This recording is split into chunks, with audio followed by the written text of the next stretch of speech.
മോഹൻലാലിന് ഫാൽക്കെ അവാർഡ് കിട്ടി. എന്നെ പിറ്റേ ദിവസം അദ്ദേഹം വരുമ്പോഴത്തേക്ക് 2,80,00,000.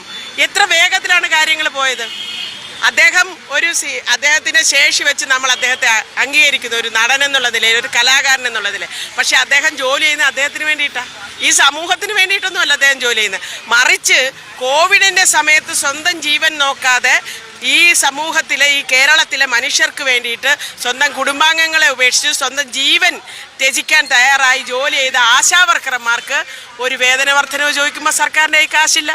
അയ്യപ്പ സംഗമം നടത്താൻ 8 കോടിക്ക് ഒരു തടസ്സവും ഇല്ല.